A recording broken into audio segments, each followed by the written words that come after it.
Hey guys, it's Bahlockaye, and I wanted to do a commentary today about the dogfight that is happening between Sony and Microsoft. They are going to fight to the death this next console generation. They have both laid down the law, what they're going to do with each of their consoles. Microsoft basically says, fuck it, we're going $500, we're implementing DRM.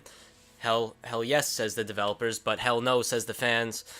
They also said that the console had to be always online. If it's offline for more than 24 hours, you can't play games. So they're embracing the future. They're saying, hey, we know what's going to be in the future. We know people are going to be online. So if you don't have an internet connection, you're SOL as far as the Xbox One's concerned. Now the PS4, Sony basically just, with whatever Microsoft said nope. That's not how it's got to be. And basically PlayStation 4 said no DRM. Used games are fully supported. They said you can play offline. And they also said that their price is going to be $100 lower at the price point of $399. And basically, Sony just killed Microsoft in their press conference.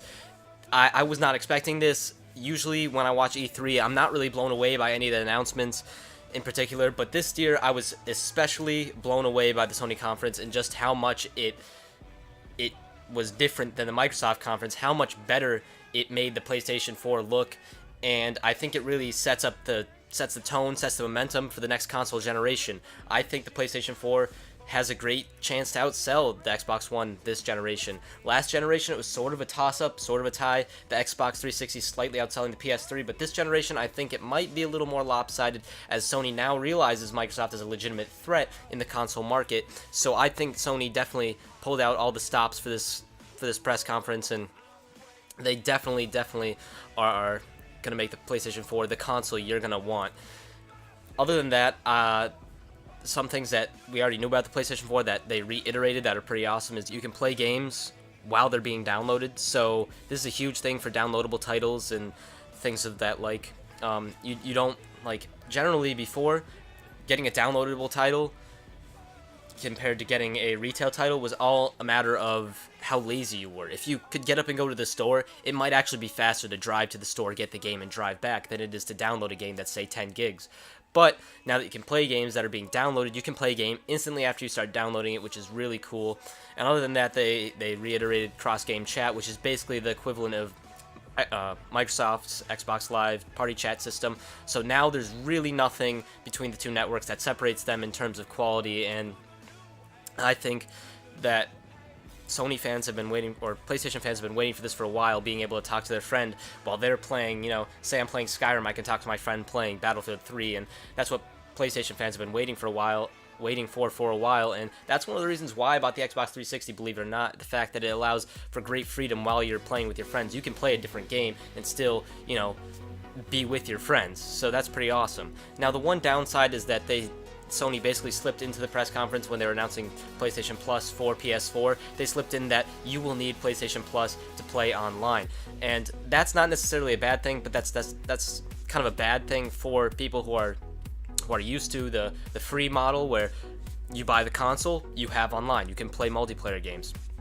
Now you have to pay $5 a month, and I mean that might be a little off-putting, but Microsoft's still going to have their Xbox Gold membership. It might even go up in price. So $5 a month is not bad at all to pay for a service that allows you to play online, gives you free games sometimes, gives you great deals on games that you might want to play, and all sorts of things like that. So that's a really cool bad announcement. It's kind of bad news, but it's good news, and I think overall you guys will think that's good news.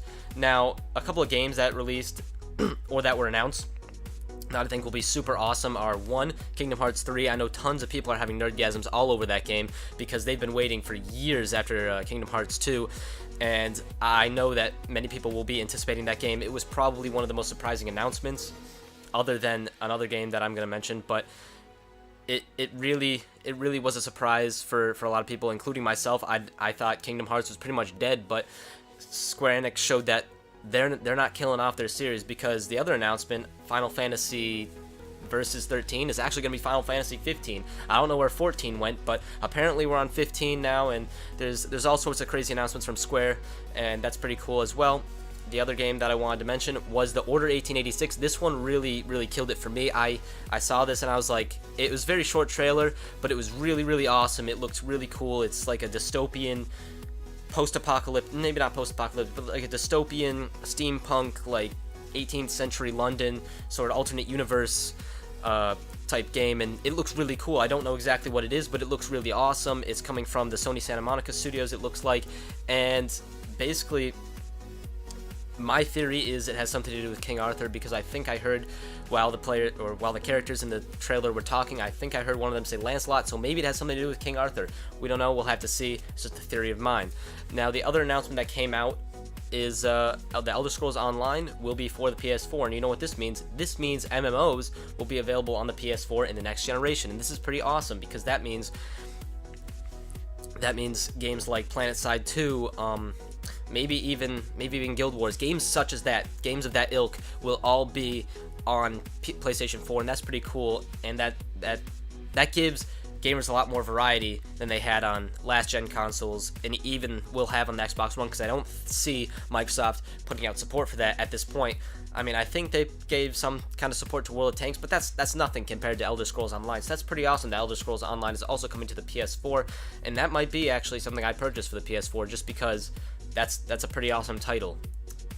And that's basically it for this video. That's basically all I had to talk about. Those are a bunch of amazing announcements that happened at the Sony press conference. It's going to be a dogfight. It's going to be a fight to the death. If you want to ask me for my prediction on which one will outsell the other, honestly, you can't tell at this point. But Sony killed it in their press conference. Microsoft was kind of just like, meh. So I think Sony really engaged a lot of fans and maybe created some new fans. I know there's a lot of people who are getting the Xbox One. They don't care how good the PS4 is. They're getting the Xbox One because of Halo. But I gotta say, Sony made a really compelling case for the PlayStation 4. And that's pretty much it for this video, guys. And if you like the video, please like the video. If you want to leave me a comment talking to me about the console war as it is, I think it's a console war now. I mean, Sony basically threw down the gauntlet today. Or yesterday, rather. And so yeah, comment on the console war in general, and if you haven't subscribed already, please subscribe to my channel. It'd be greatly appreciated. You can see more videos maybe about E3 that I might release in the upcoming week, and that'd be really cool. So thanks guys for listening, thanks guys for watching, and see y'all later.